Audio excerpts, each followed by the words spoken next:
எல்லாருக்கும் வணக்கம். இன்றைக்கி என்ன ரெசிபி பார்க்க போகிறோன்னா, ரொம்ப சூப்பரான கடலை மாவு ரவையை யூஸ் பண்ணி ஒரு ஸ்நாக். அது எப்படி செய்யலான்னு பார்க்கலாம். அதுக்கு நான் 1 கப் கடலை மாவு எடுத்திருக்கேன்.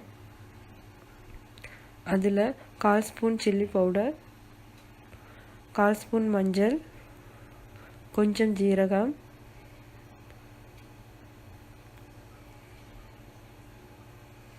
கொஞ்சம் ஓமம். இது நல்லா கையில் க்ரஷ் பண்ணிவிட்டு போடுங்க.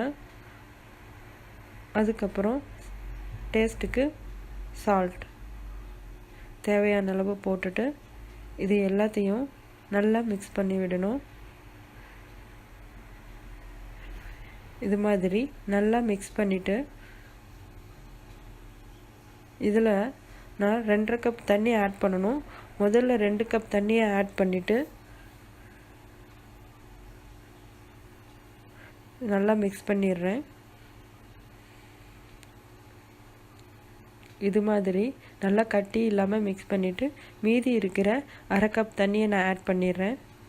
அதுக்கப்புறம் பேனில் 2 ஸ்பூன் நெய் போட்டுட்டு அந்த நெய் நல்லா சூடாகணும். நெய் நல்லா சூடானதுக்கப்புறம் கரைச்சி வச்சுருக்கிற இந்த கடலை மாவை நான் இதில் சேர்த்துடுறேன். ஃபஸ்ட் 2 to 3 மினிட்ஸ் இது நல்லா கலந்து விடுங்க. முதல் கொதி வரும்போது கால் கப் ரவை இதை ஆட் பண்ணிவிட்டு கைவிடாமல் நல்லா கிளறி விடுங்க, கட்டி இல்லாமல்.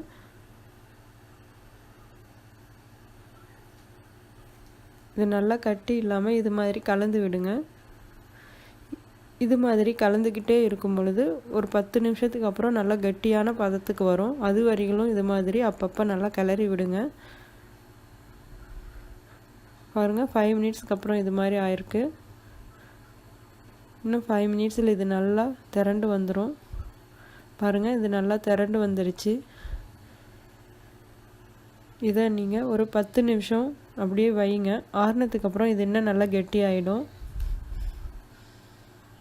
இப்போது இதில் வெட்டி வச்சுருக்கிற 1/2 வெங்காயம், கொஞ்சம் கொத்தமல்லி இலை, உங்களுக்கு வேணும்னா பச்சை மிளகாய் சேர்த்துக்கோங்க. இது எல்லாம் நல்லா இது மாதிரி கலந்து விடுங்க.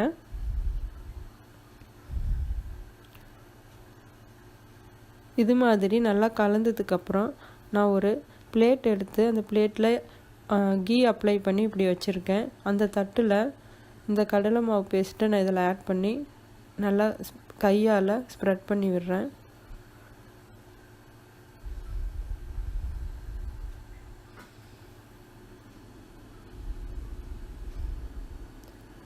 இது மாதிரி மாவு எல்லா பக்கமும் ஒரே மாதிரி இருக்கிற மாதிரி நல்லா ஸ்ப்ரெட் பண்ணி விடுங்க.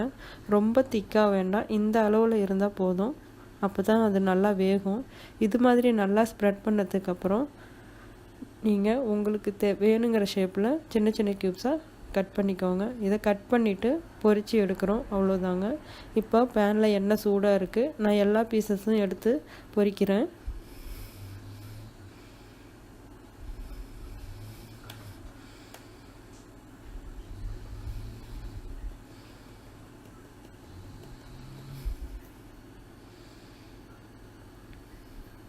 ஒரு பக்கம் நல்லா வெந்துடுச்சு, நல்லா கோல்டன் கலரில் வேகணும். நான் அதை திருப்பி விடுறேன். பாருங்கள், அழகாக வெந்திருக்கு.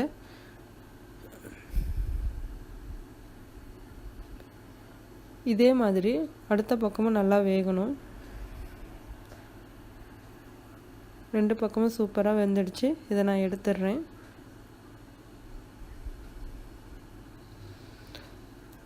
அவ்வளோதாங்க, ரொம்ப சிம்பிள் அண்ட் சூப்பரான டேஸ்டியான ஈவினிங் ஸ்நாக் ரெடி. இதை நீங்களும் ட்ரை பண்ணி பாருங்கள். நன்றி.